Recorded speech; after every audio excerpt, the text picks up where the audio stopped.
for those World Group Championships, and the fact that, she has also two other tennis champions in Greece. I think she played with them as well. Si Sarah, si Yeah, Nina, and Jackie. That's right. They were part of the Castillejo playing sisters. Anyway, before we ask you a question, just say again, no, down memory lane. I saw you win with Treat Yui during the 2015 Singapore Southeast Asian Games. We were the noisy reporter then, shouting Filipinos, if you remember. Anyway, Ms. Denise, just give us, because not too many people know, the Federation Cup is now Billie Jean King Cup. Could you give us the format, doubles, mixed doubles, etc., of when you go head-to-head against teams? To individual, one mixed doubles, how is it? Actually, it's very similar format as SEA Games. It's basically two singles will play in the first match, Okay. and one singles, the number one singles of the nation, and then doubles. So the team that wins 2 out of 3 matches will win the on-court, like, head-to-head match. And yes, starting next month, our group tie next week, our goal is try to win at least 2 to 3 to get into the top 2 of our group. If we enter into the top 2 of our group, we will be able to play a promotional playoff to see who can be promoted to the group 1. Do you already have the draw? The draw will be picked and selected this Sunday during the captain's meeting, Okay. and before the team dinner players party. So we unfortunately will know until around, I would say roughly 5 p.m. on this Sunday. Okay, because it's critical, because who you play who is very important in the Federation and Davis Cup. Absolutely, I think it definitely be the group. The thing about the Billie Jean King Cup and why it's a very unique opportunity is because the format for Billie Jean King Cup has changed in the last 2 years. Unfortunately, with the Philippine ban, we are last in the pick. So basically, what they do is that they rank all the nations from 1 to 10. The top 2, number 1 team goes to Group A. The number 2 team goes to Group B, and then teams 3 and 4 are going to be randomly picked. Teams 5 and 6 randomly picked to either 1 or 2. And so, yes, we can be part of a group where it's very heavy, or you can be part of a group where it's not so heavy. So, because the new format for Billie Jean King Cup has changed in the last 2 years, our ranking does not reflect our skill level. And very similar, for example, Mongolia is number 1 in the rankings in this, but they have 0 players who are ITF or professionally ranked. The strongest teams are not number 1, they're actually number 3, 4, and 5 in this group tie. So yes, it could make a difference. Which are 2, 3, 4, and 5?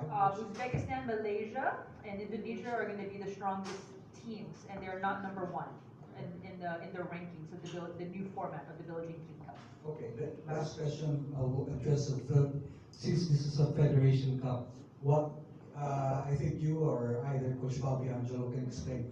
Why is Alex Fiala missing from our team? Yeah, a valid question, very fair. Since Alex Ayala's presence in their last Billie Jean King Cup last November, her acceleration and her progress has been incredibly, exponentially, a lot better than a lot of think even her that she expected. Therefore, she competed in her first Grand Slam in the main draw of the French Open. That was her very first time in the main draw in the Grand Slam, and we're probably gonna expect her to do the same for Wimbledon. That being said, the timing of everything is really unfortunate. These are the warm-up tournaments. There are not really a lot of grass tournaments leading up to Wimbledon. These are only opportunity to compete in those tournaments, to get ready for her first Wimbledon main draw. Obviously we'd love to have her a part of the team, but timing is not really too much in our favor. We all want to wish her the best luck. Having somebody represent in a Grand Slam main draw, I think is probably going to be, a little bit more appropriate too. So Looking at one last question. Looking ahead, I mentioned that for the simple reason that had we had a team, and unfortunately we had the 2-year ban with us, she could have competed for the Paris Olympics, but because the Federation Cup is a prerequisite for you to become eligible to play for the LA Olympics. So we can hopefully next year can we expect her around, expect her around. You mean for the Olympics in LA? No, no. Because the Federation Cup, as you and Ms. Dano, is a prerequisite to qualify for the Olympic Games. Yes, You have that's to correct. play. So we missed that because due to the ban. But in succeeding Federation Cups, we can maybe expect her to compete. It's just because of the schedule now that she missed it. I would say absolutely, yes. I think that's going to be in her best interest as well. If I can add, no, see Alex, she, one, two, yeah. See Alex, she's really super keen on playing for the Philippines. You know, Mike Ayala is always like telling us that it's one of her really priorities, and she really takes pride in playing for the Philippines. But as Denise said, unfortunately, because of the late scheduling of this Billie Jean King Cup, it just came out like not so long ago. And usually this tournament, this Group 2 is held in July, and then which would have been better, like right after Wimbledon. But for some reason, we don't know, it was scheduled in June.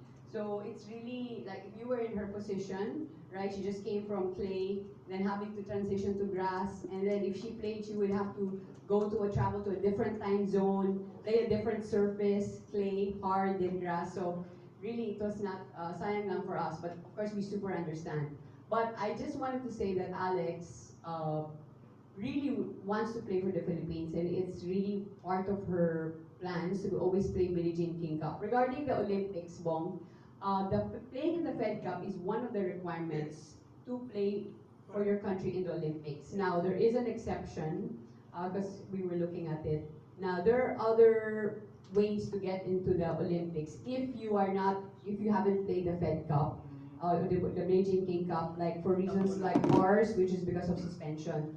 It has to do with rankings, but hindi siya umabot dun sa ranking at that time. So, but hopefully, I think, kasi Billie Jean is only once a year. So, depends on how we do, then that will determine our schedule for next year. But hopefully, hopefully she'll be able to play, yeah. Thank you. Good morning, Coach Luis. We just came home from a 2-year ban now, and recently we were able to move up to Group 2.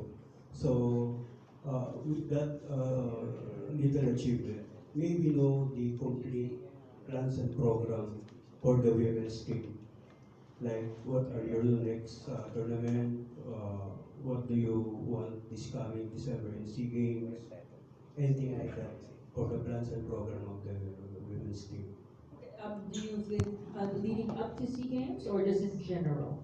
In general. In general. We can go one step at a time. But in SEA Games, for example, I think obviously we have 2 players here in the college circuits. They will be also training over the summer. They will be competing in their college events. And obviously we have 2 ITF juniors still continuing their careers there and trying to make a statement and increase their rankings. So I think competing until the SEA Games is going to be something that is going to be a big part of the program. Is going to be competing and trying to get matches in. Other than that, I think it depends also on the circuit that players are going to be competing in. In tennis, there's many ways to get involved in our sport. You can go ITFs, you can go UTRs. So I think most importantly with this group, which is the next generation, because of the 2-year ban, we have not been getting our rhythm and our routine with how we are going to be competing on a yearly basis. So to start with, I think we have gathered some players here who have pretty much proved that they've been competing and training for this past year leading up to the SEA Games.